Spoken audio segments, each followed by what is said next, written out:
tax Kevin De Bruyne porté wul numéro 10 à son arrivée à Napoli loolu lépp nag à cause de cet homme Diego Armando Maradona. lépp mi tàmbalee ci atum 1982 Diego Maradona signé na fële sa FC Barcelone ci montant bi tollu 7 millions d'euros ci jamono bi muy yegg ci Barça.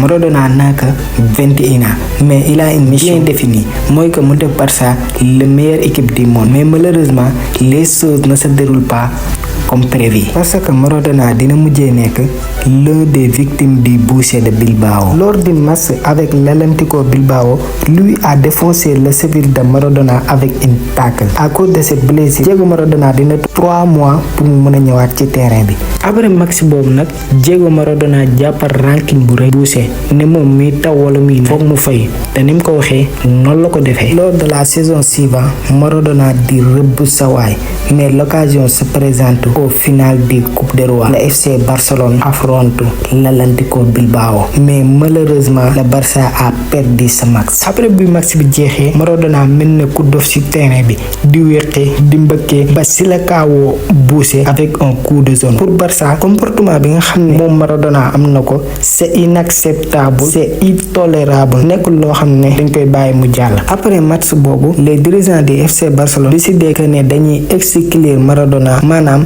Maradona du jouer bi ak équipe bii di FC Barcelone à cause de son comportement. mais ci jamono boobu en Italie am na club bu fay xeex pour rester en Serie A mais pour mu atteindre objectif boobu foog mu am benn légende boo xam ne moo ñëw porter équipe bi. club boobu du benn budul Napoli. si Napoli a profité de cette cas. jamono boobu ñu ngi woon ci dans les années 1984 la plupart ci population bu Napoli ñu ngi woon en chômage di dund ci pauvreté bu méttee méttee. lenn rek moo nekkoon seen espoir mooy seen club de foot boobu di Napoli. à chaque fois day xeex pour des à Napoli mais c'est tellement dur pour club bi parce que xam ngeen ne à chaque fois borom doole yi dañuy néewal doole pauvre yi. li ko Napoli proposé neex na ko trop parce que moom Maradona il a survécu dans une extrême pauvreté maanaam jaar na ci pauvreté bu méttee méttee. après si la supporters yi organisé une collecte de fonds pour jàppale club bi parce que Maradona il coûte super cher maanaam jamono boobu Maradona moo gënoon a cher ci joueurs yi. et miracle am na nag parce que dëkk bi gën a pauvre Italie réussir na jënd joueur bi gën a cher ci jamono boobu. ba jour bi muy présenté wu stade bi dafa feesoon dell. loolu di approuver que ne Maradona est le nouveau boss de Napoli. ci première saison bi Napoli moo ñëw jël 8e place bi de benn progrès mais pas tellement nag. ci deuxième saison bi nag mu ñëw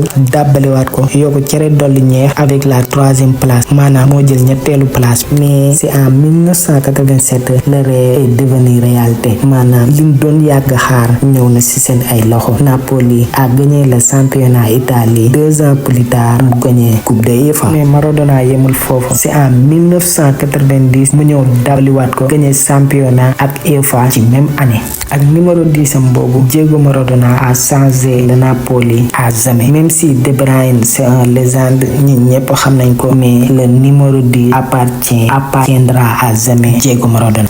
gars yi essayé nañ ci 20 vidéo bi bu fekkee ne abonné go maa lay suggéré nga abonné like vidéo bi parce que c'est important pour nous. bu fekkee vidéo bi neex na la partager ko ci benn wala sa ñaari xarit. à la prochaine.